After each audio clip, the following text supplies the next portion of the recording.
sobre os 8 bilionários que têm mais dinheiro do que a metade mais pobre do mundo. 8 pessoas que você pode colocar dentro de um Fusca. Bom, talvez eles não entrem dentro de um Fusca. Mas que tem mais dinheiro do que você, eu e mais uma cacetada de gente. Beleza? E eu queria falar hoje sobre por que isso está acontecendo, assim, o que está rolando no capitalismo, que as coisas estão ficando nessa concentração de renda tão grande. No ano passado, por volta do meio do ano, saiu uma análise dizendo que 99% da população, certo, dividia metade do dinheiro do mundo, enquanto o outro 1%, tinha essa outra metade inteira. O que significa que a concentração de capital está absurdamente grande, é enorme essa concentração, ok? Vou analisar isso baseado em alguns outros pensadores. Aliás, em alguns pensadores. O primeiro deles é um cara chamado Thomas Piketty, certo? Esse cara escreveu um livro chamado O Capitalismo no Século XXI, ok? E ele compara com a sociedade francesa do século XVII, se eu não me engano. E lá, ele está dizendo basicamente o seguinte: daqui a alguns anos, nós vamos ter uma classe de pessoas nobres, certo? Ok? Essa nobreza vai se dar pelo fato dessas pessoas terem herdado muito dinheiro, ok? Então você vai ter pessoas, por exemplo, que herdaram uma puta grana, certo? E nós, pobres coitados, ou como vamos ser chamados, new plebe, ok? Bom, por que isso vai acontecer? A ideia do capitalismo no seu nascimento era basicamente a motivação da burguesia de enriquecer. Nós tínhamos uma nobreza, ok? E todo mundo abaixo da nobreza era obrigado a trabalhar. Se você estudou Revolução Francesa, é basicamente isso que deflagrou essa revolução, ok? Bom, os burgueses, então, passaram a exigir mais direitos, mais condições de ganhar dinheiro, certo? Investimento em grandes navegações no primeiro ponto, e depois outras maneiras de enriquecer, e de fato enriqueceram, ok? O capitalismo se desenvolveu a partir daí, com a Revolução Industrial, esse aceleramento, essa aceleração, digamos assim, do capitalismo foi mais evidente, ok? Até chegar no capitalismo financeiro, que é o ponto principal da questão da concentração de renda nos dias de hoje, ok? Bom, primeira coisa é a seguinte. O Thomas Piketty, ele diz que a concentração de renda hoje é tão grande que o mercado, certo? A produção de riqueza mundial, ela privilegia o capital em oposição ao trabalho. Como isso se dá?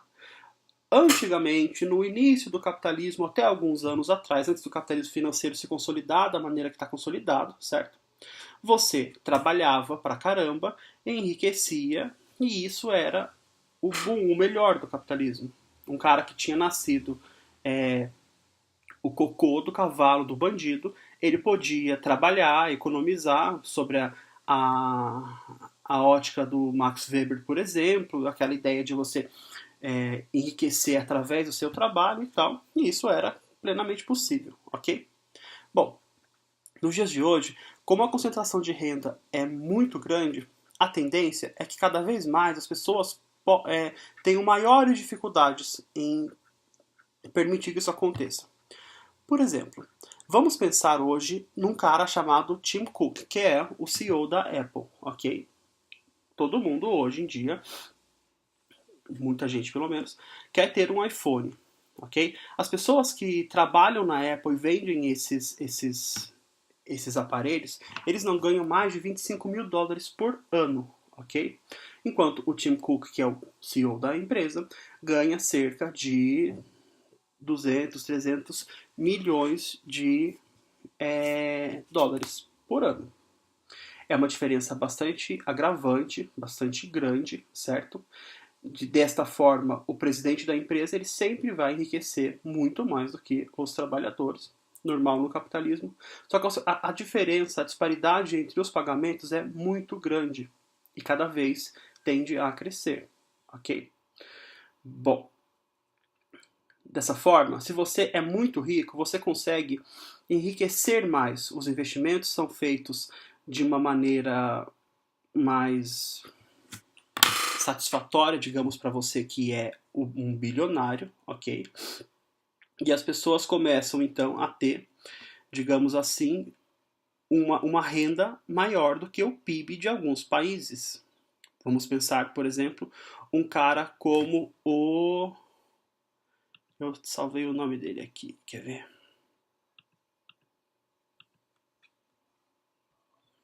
Vamos pensar um cara como o Bill Gates, que tem hoje uma renda, um patrimônio, né, digamos, de 75 bilhões de dólares, ok? Isso é muito maior do que vários PIBs de vários países da África, por exemplo, ok? Qual o problema da pessoa ter tanto dinheiro assim e por que eu estou comparando com a questão do PIB? Eu estou comparando porque o que acontece é o seguinte: quando uma pessoa tem uma renda que é muito maior do que o PIB de um país, essa pessoa ou essas pessoas elas podem interferir ou intervir na própria política econômica daqueles países, certo? Imagina, por exemplo, que nós temos uma pessoa, digamos, que tem o PIB maior, que tem uma renda maior do que o PIB do Brasil, ok? Bom, esse cara, ele pode, por exemplo, chegar para o presidente do país, e dizer para ele coisas do tipo assim: eu tenho ações nas maiores empresas do país e tal. Se você não fizer o que eu estou querendo, eu vou intervir nas minhas empresas de alguma maneira, demitir pessoas e tal. Isso pode gerar um início de colapso econômico no país, nem que seja no setor apenas, ok? Isso faz com que o governo se torne refém dessas pessoas. Esse é o ponto principal. Ao longo do tempo, a capacidade das pessoas de comprar imóveis, de comprar bens, de somar quantias, certo? Vai diminuir demais. Então, por exemplo, digamos, de acordo com a teoria do Thomas Piketty, por exemplo, daqui a alguns anos, uma pessoa que saiu de um lugar, que trabalhou e que comprou a casa dele, tal, coisas que nós vemos nos dias de hoje, essas coisas serão impossíveis. As pessoas não terão mais capacidade de comprar porque os preços estarão absurdamente altos. E a diferença entre quem é dono desses imóveis, desses bens, e as pessoas que querem comprar, a diferença de renda delas é abissal. Dessa maneira, vai ser impossível as pessoas comprarem, ok? Ah, mas então você, esquerdão, PT, fora Dilma. Não é isso que eu estou dizendo. Vamos usar, por exemplo, o que acontece com a Noruega, ok? A Noruega hoje em dia ela é basicamente o melhor país para se viver. Índices como PIB, IDH e índice de Gini, por exemplo, são na Noruega os mais altos. No caso de Gini, que é a questão da diferença social, é um dos mais baixos do mundo, ok? Bom, na Noruega a gente pensa, pô, se a Noruega é puta rica, tá super bem, o que a gente vai pensar? Livre mercado, não intervenção do Estado na economia. Só que é o contrário disso. A Noruega, ela enriqueceu bastante, não só por isso, mas isso também ajudou bastante a questão do petróleo. A exploração de petrolífera do país é bastante importante e, baseando nisso, o país cresceu, ok? Bom, o que a Noruega fez, então? Criou, então, formas de empresas estrangeiras utilizarem o petróleo norueguês e enriquecer assim? Não. Normalmente seria feito dessa maneira, que é, por exemplo, o que o governo que está hoje no Brasil quer fazer aqui. Abrir essa exploração do pré-sal e de outras camadas de petróleo para empresas estrangeiras com vistas a melhorar o livre comércio aqui no Brasil, melhorar a qualidade do petróleo e entre outras coisas e tal. que não se sustentam se a gente pensar na questão da Noruega. A Noruega, ela tem 3 empresas principais de exploração de petróleo, certo? Todas as empresas, quando foram criadas, eram estatais, ok? Elas foram responsáveis pela utilização desse petróleo, pelo refinamento e pela venda, ok? Bom, de uns anos para cá, a empresa vendeu parte de suas ações, apesar de se manter controladora principal, ou seja, ela tem mais de 51%, e ela criou uma outra empresa para também comprar parte das outras ações, ou seja, o Estado fica com metade, com 51%, para poder ser controlador dessas empresas, ser de fato administrador, e cria uma outra empresa para intervir, para, digamos assim, para outra parte participar também. Ou seja, a grande maioria das empresas petrolíferas da Noruega é controlada pelo Estado norueguês, ok? Como isso funciona? Eles utilizam esse dinheiro proveniente disso para reinvestir no governo. Mas, como eu disse, o petróleo não é a questão principal de enriquecimento da Noruega. Nós temos, por exemplo, uma questão da forma de taxação dos impostos, ok? Como são taxados os impostos na Noruega? Quem tem mais paga mais, certo? Pensamos, por exemplo, se o imposto fosse equilibrado e todos os cidadãos de um país pagassem a mesma quantidade de imposto. Por exemplo, digamos que todo mundo pagaria 25% da renda, ok? Para o governo brasileiro. Bom, a pessoa que ganha R$ 2.000 por mês, ela pagaria 25%, assim como a pessoa que ganha 20 milhões. Não por mês, mas que tem um patrimônio desse, ou de 2 milhões, digamos assim. A diferença de valores vai ser muito maior. De fato, a pessoa que tem 2 milhões, que ganha 2 milhões, ela vai pagar 25% e vai ser uma arrecadação importante para o Estado, certo? Só que para ela, a diferença é muito menor. Um cara que ganha 2.000 por mês, por exemplo, e desses 2.000 ele perde R$ 500, fica vivendo com 1.500, é bastante diferente. O cara dos 2 milhões, ele vai viver muito melhor com o resto. A Noruega, então, ela passa a cobrar muito mais das pessoas que têm mais dinheiro. Quem pode mais, paga mais, ok? Isso faz com que esse dinheiro seja reinvestido, certo? Na base da pirâmide social do lugar. Desta maneira, a desigualdade diminui bastante. Se você enriqueceu muito em um país, é justo que você pague parte desse enriquecimento de volta para o país, ok? Esse exemplo, ele está de acordo também com uma coisa que aconteceu agora. Em outubro agora, a FMI lançou um relatório sobre a saúde, digamos, a saúde bancária a saúde econômica dos bancos nos dias de hoje, ok? Esse relatório foi analisado por um cara chamado Michael Hudson, que é um consultor econômico de estados, de países como Grécia, Islândia e China, ok? O que o Michael Hudson ele diz? Basicamente que os juros hoje em dia ele funciona como uma espécie de extrator de mais-valia. Se você conhece um pouco a ideia do socialismo, você sabe que o Marx, no seu livro Capital, ele tem essa teoria de que os trabalhadores, o proletariado, recebe menos do que ele de fato merece, do que seria correto. Essa diferença entre o valor do trabalho do trabalhador e o que o capitalista, que é o dono do negócio, paga, é chamado de mais-valia e é fonte de enriquecimento das pessoas mais ricas, de acordo com Marx, ok? Digamos, por exemplo, que eu tenho uma empresa de sapatos, contrato você para trabalhar para mim, para fazer aquele sapato, ok? Te pago R$ 10 por sapato que você faz, mas eu vendo aquele sapato por R$ 100. Significa que mesmo com os custos do lugar para produzir, da matéria-prima e tal, o meu lucro é muito maior. Dessa forma, eu sempre vou ganhar mais do que você, ok? Esse é o raciocínio do Marx e tal. Bom, para o Michael Hudson, o que acontece hoje em dia? Os bancos eles buscam sempre aumentar os lucros, ok?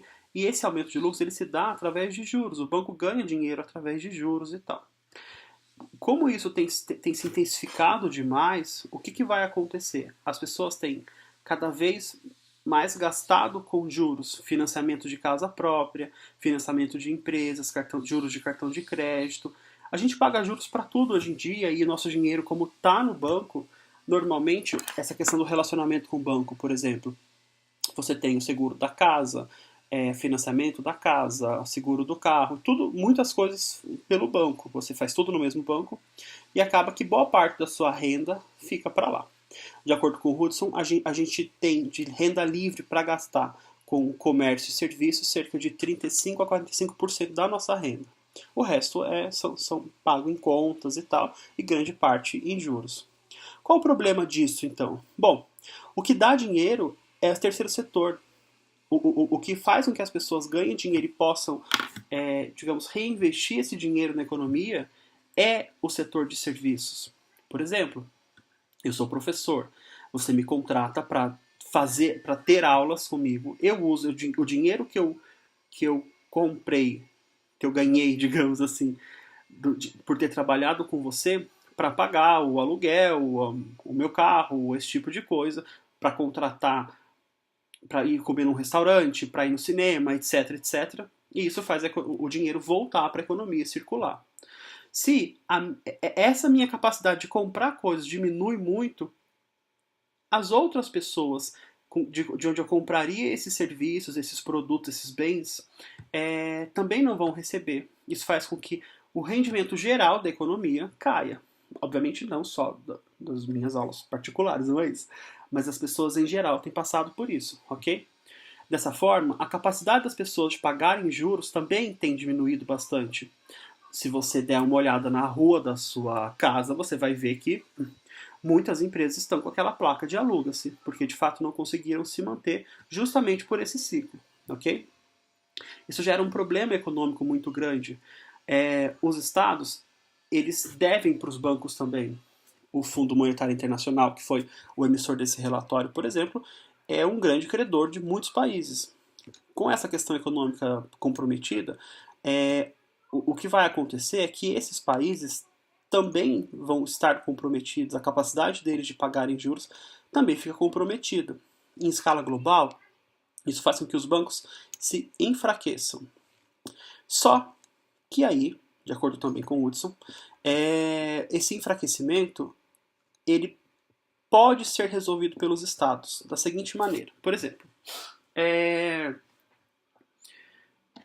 os estados, normalmente, eles têm a obrigação, de acordo com o contrato social, de criar uma coisa chamada welfare state. O welfare state é o estado de bem-estar social. É basicamente o estado proporcionar saúde, educação e segurança para a população, entre outras coisas e tal. Isso tem um custo para o estado, certo?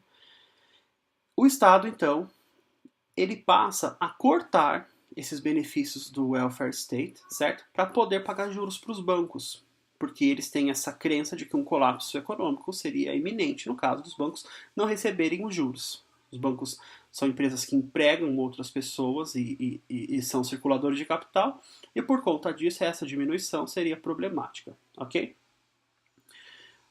Tem duas formas de resolver esse problema. Que problema é esse? Os bancos não estão lucrando como gostariam, como precisariam para se manter em crescimento, ok? E os estados estão devendo para esses bancos. Duas formas de resolver. Ou o estado dá o calote no banco, a gente não paga ao banco, ou você corta os benefícios sociais do welfare state para usar esse dinheiro para pagar os bancos e as pessoas, então, que precisam, por exemplo, de saúde, segurança e tal, pagam tudo, certo? Bom, o que os estados têm feito, então? Cortado o bem-estar social das pessoas. Essa PEC 241, por exemplo, que depois virou PEC 55, se eu não me engano, é basicamente isso. Você tem corte de questões que são típicas do welfare state, são obrigações do Estado de manter o bem-estar social da população, ok? eles são diminuídos, diminuição da aposentadoria, falta de investimento em transporte público, falta de investimento em saúde, em educação e tal, que é o que a gente tem visto aí ao longo do tempo no Brasil, ao longo desse governo que está agora aqui, principalmente, certo? Não que o outro governo também não cortasse vários benefícios, não é isso. Só que esse governo, assim, ele está sem vergonha demais. Bom, o que vai acontecer? Corta-se esses benefícios são, então, utilizados para chamar investidores estrangeiros para o país. É a desculpa do Temer para poder fazer com que esses investimentos venham para o Brasil e tal. Bom, o que vai acontecer? Esses investimentos virão porque os juros valem muito a pena para eles. A gente corta da população, a gente, na verdade, para ser mais claro, a gente mata a população mais pobre, tá? Por que a gente mata? Porque se você está doente, se seu filho está doente e você recebe um salário mínimo, que hoje está em menos de R$1.000 por mês, certo? Você não tem como pagar isso. Se o Estado não dá saúde de qualidade e você não pode pagar, o seu filho vai morrer. Se você não tem segurança, se você não tem capacidade de pagar, por exemplo, o condomínio ou a segurança ou um carro blindado ou alguma coisa do tipo, quando alguém tentar entrar na sua casa para matar você ou para roubar o pouco que você tem, ele vai conseguir, porque a polícia não vai chegar a tempo. Então, na realidade, o Estado brasileiro, os estados capitalistas de hoje em dia, na verdade, eles têm trabalhado nessa ideia de enriquecer os mais ricos, ok? Às custas do sofrimento dos mais pobres, tá? Finalizando, esse contexto todo, ele leva justamente para uma concentração de renda cada vez maior. As pessoas mais ricas do mundo, elas se mantêm cada vez mais ricas, ok? Elas enriquecem cada vez mais, porque a ideia principal do capitalismo, assim, as pessoas que defendem, né, o livre comércio e tal, eles basicamente dizem o quê? Que a pessoa que é típica de direita, ela vai enriquecer, criar empresas, essas empresas vão empregar as outras pessoas e a gente vai ter um desenvolvimento social a partir daí. Na teoria é super interessante e funciona na teoria. Entretanto, na prática, o que acontece é que as pessoas mais ricas, quando elas enriquecem, elas não pagam mais para os empregados. Elas só ficam mais ricas. Isso faz com que a diferença econômica entre as classes sociais se mantenha cada vez maior. Bom, é isso. Se inscreve no canal para você ver os outros vídeos, tá? Vou começar a postar com uma regularidade maior, vou tentar, tá bom? Qualquer dúvida me chama manda uma mensagem aí embaixo aqui. E é isso, gente. Obrigado. Tchau, tchau. Até.